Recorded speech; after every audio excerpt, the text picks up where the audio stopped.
Dari Bali, Indonesia, saya Rick Carmichael. Selamat datang di Menghargai Tuhan, mengalami kehidupan yang mempromosikan perspektif hidup yang memberi kehidupan bahwa menghargai Tuhan di atas segala sesuatu di dunia ini adalah esensi dari kehidupan yang sejati. Perspektif teologis saya telah menyebutkan pentingnya berhati-hati dalam memilih siapa yang harus dipercaya dan siapa yang harus dihindari terkait kebenaran secara umum. Namun, hal ini menjadi sangat kritis ketika diterapkan pada kebenaran Alkitab. Hal lain yang perlu Anda ketahui tentang seseorang yang Anda pertimbangkan sebagai sumber informasi yang bermanfaat adalah apa perspektif teologisnya? Perspektif teologisnya berfungsi sebagai landasan bagi semua keyakinannya. Sangat bijaksana untuk memastikan bahwa orang-orang tersebut mempromosikan kebenaran yang merupakan representasi akurat dari apa yang Alkitab ajarkan.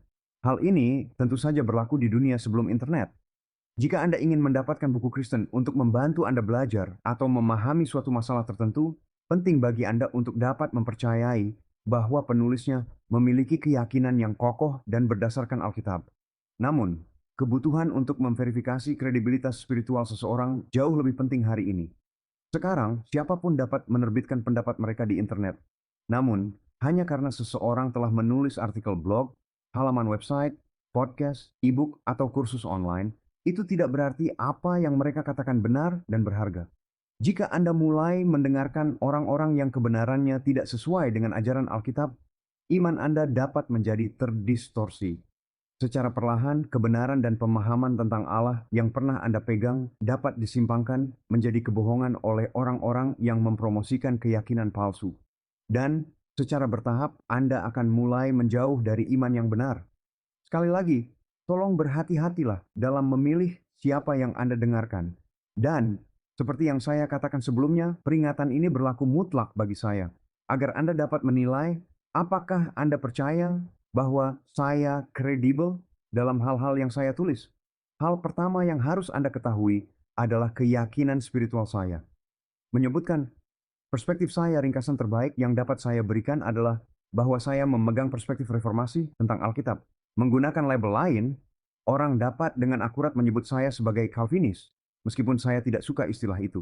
Sebenarnya, saya sangat menduga bahwa bahkan John Calvin yang ajarannya melahirkan label tersebut akan kecewa melihat begitu banyak orang menamai diri mereka sebagai Calvinis, daripada sekadar mengatakan mereka adalah Biblicis atau istilah lain yang mengaitkan keyakinan mereka secara langsung dengan Alkitab daripada dirinya.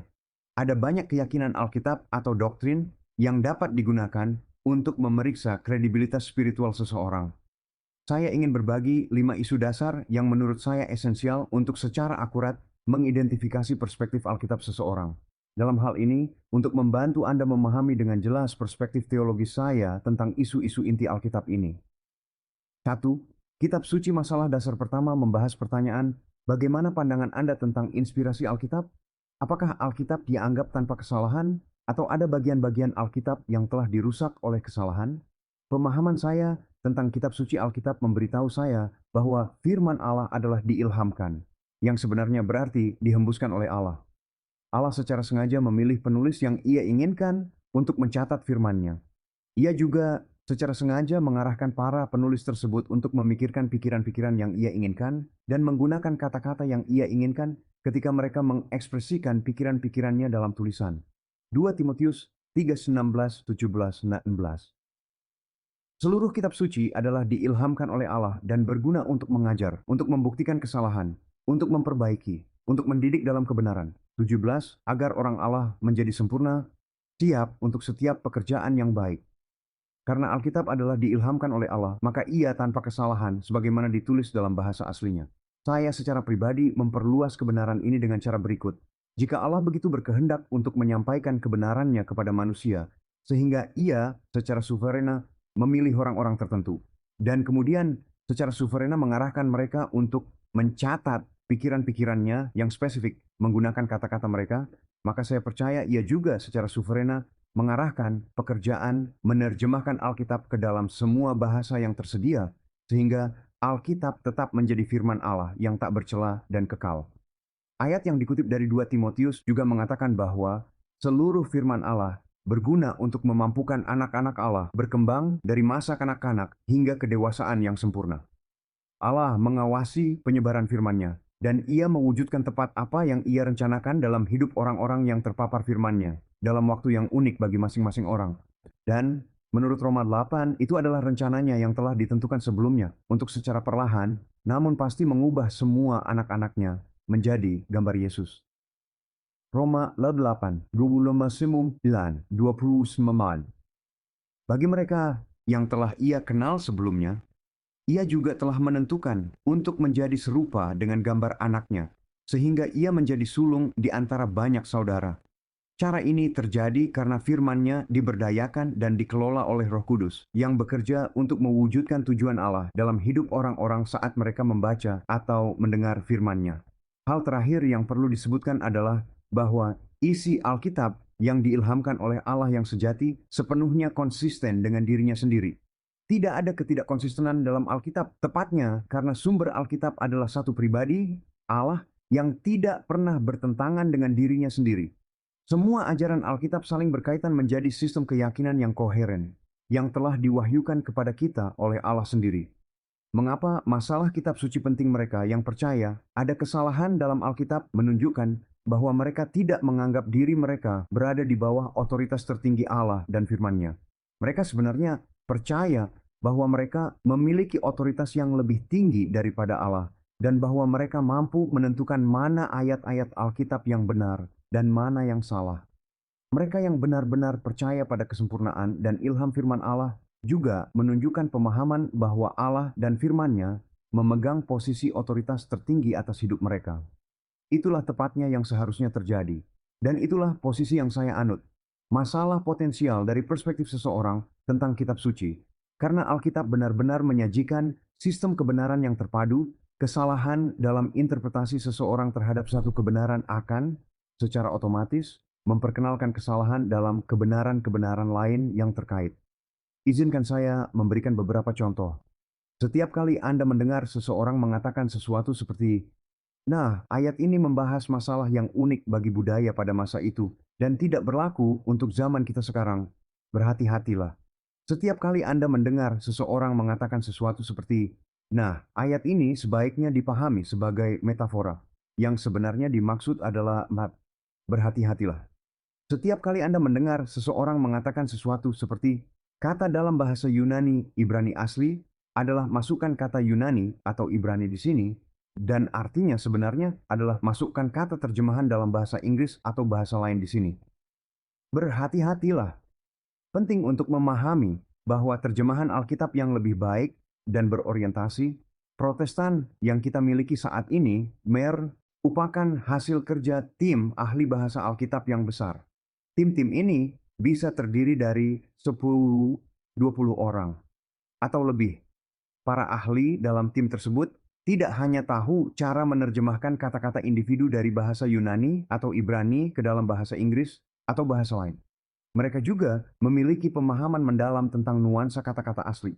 Mereka juga memiliki pemahaman mendalam tentang konstruksi gramatikal atau aturan dan praktik budaya yang berlaku pada masa ketika kitab-kitab Alkitab ditulis. Mereka bekerja sebagai tim dengan penuh doa untuk menghasilkan terjemahan yang paling akurat yang mereka bisa. Dan saya percaya bahwa Allah secara suveren mengawasi dan membimbing pekerjaan terjemahan mereka. Percayalah pada pemilihan kata, susunan kalimat, dan catatan terjemahan para penerjemah Alkitab yang ahli lebih daripada seseorang yang mungkin hanya melihat komentar orang lain tentang kata atau ayat tertentu dan mencoba berpura-pura sebagai ahli bahasa Alkitab. Hal ini berlaku mutlak bagi pendeta dan guru di gereja lokal. Jika mereka mencoba mengajar dengan mengganti kata-kata tertentu yang Anda baca dalam Alkitab dengan kata-kata lain, tanyakan kepada mereka bagaimana mereka tahu bahwa kata-kata mereka lebih akurat daripada kata-kata yang digunakan oleh penerjemah Alkitab.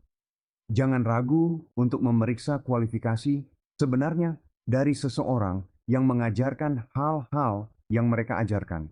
Sekali lagi, Anda bertanggung jawab di hadapan Allah atas siapa yang Anda pilih untuk didengarkan. Jadi, berhati-hatilah. 2. Siapa Allah?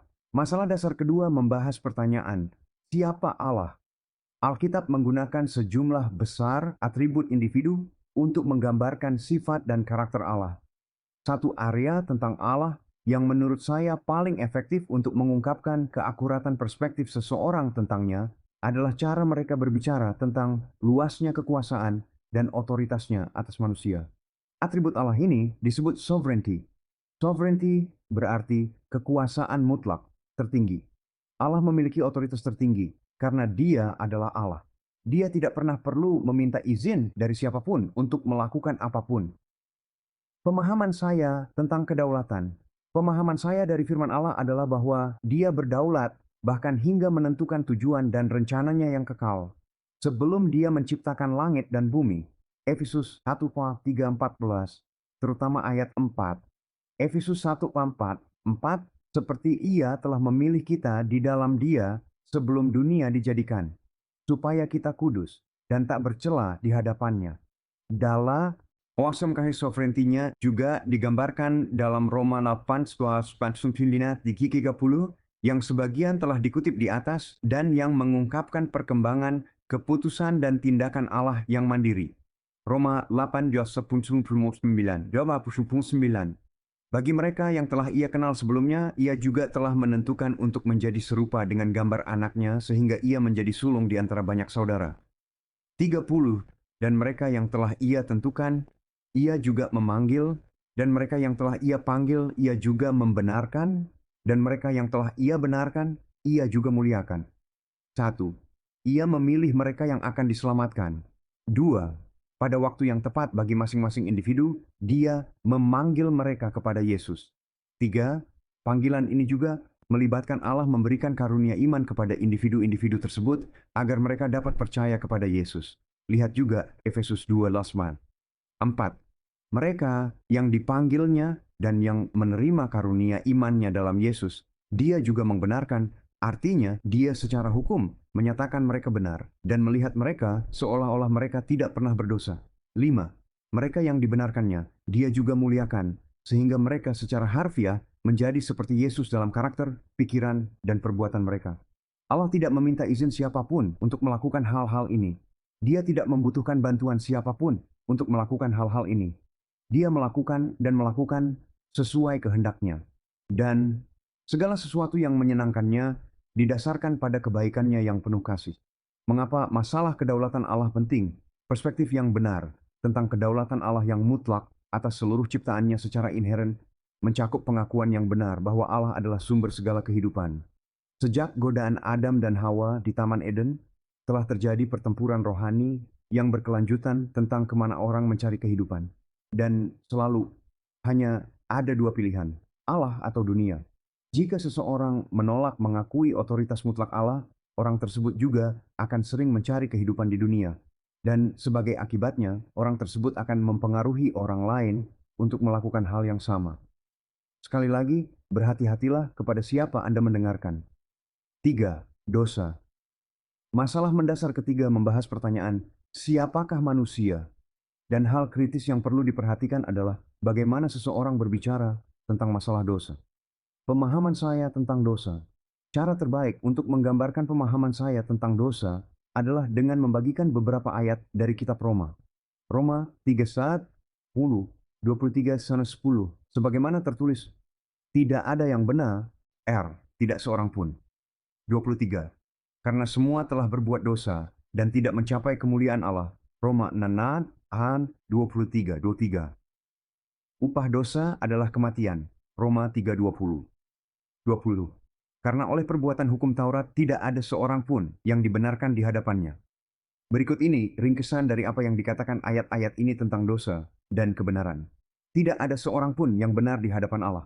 Semua manusia telah berdosa. Akibat dosa adalah kematian fisik dan kekal. Tidak ada yang dapat kita lakukan dalam hal perbuatan yang dapat menjadi pembayaran yang pantas untuk hukuman dosa kita dan yang dapat membenarkan kita di hadapan Allah. Tidak mungkin sepenuhnya memahami kejahatan dosa manusia tanpa memahaminya dalam konteks kebenaran Allah yang kudus. Alkitab juga jelas bahwa Allah membenci dosa karena noda mengerikan yang ditimbulkannya pada seluruh ciptaannya yang awalnya dinyatakannya sebagai sangat baik. Terima kasih banyak telah mendengarkan. Menghargai Tuhan, mengalami kehidupan. Jika Tuhan telah menguatkan Anda melalui apa yang Anda dengar, bagikan ini dengan seseorang dan berkatilah mereka, dan bahkan pertimbangkan untuk mendengarkan atau mendiskusikan episode-episode mendatang bersama-sama. Dan teruslah menghargai Tuhan lebih dari segalanya di dunia ini.